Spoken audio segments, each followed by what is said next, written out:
Well, it is a Friday night, and you may be thinking about where you're going to go to eat. For years, a lot of people in our area felt as if they lived in the shadows of the state's bigger cities when it comes to restaurant options, as well as things like jobs and entertainment. But as you'll see in tonight's Buckley Report, there are places here, right now, that are the envy not just of other cities in North Carolina, but the entire country.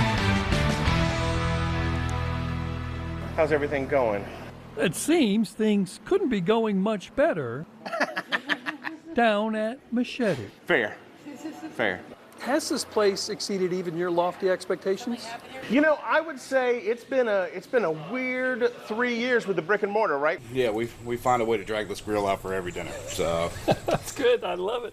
After 2 years of working as something of a traveling supper club, creating artisan food that they would serve either at your house or theirs, Tal Blevins told us when we first met in 2019 that The goal is to really open up a restaurant here in Greensboro. We want to share this with people and what we're doing. 3 weeks before the pandemic hit.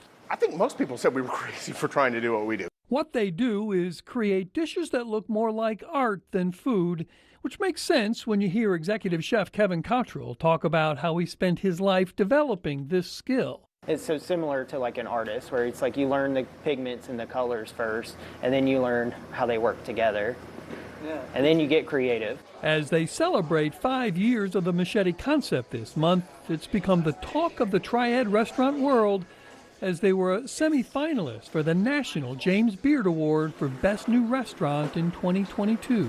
We have had Michelin star chefs from Los Angeles come to Machete because they said that their friend who works at Michelin, the Michelin Guide, told them about us, which totally surprised us. And is why We have had a lot of people say, oh, this would kill it in Raleigh, you know, this would kill it in Charlotte. both Kevin and Tal are from Greensboro, and they had a sense that this was a sophistication the Triad was ready to embrace.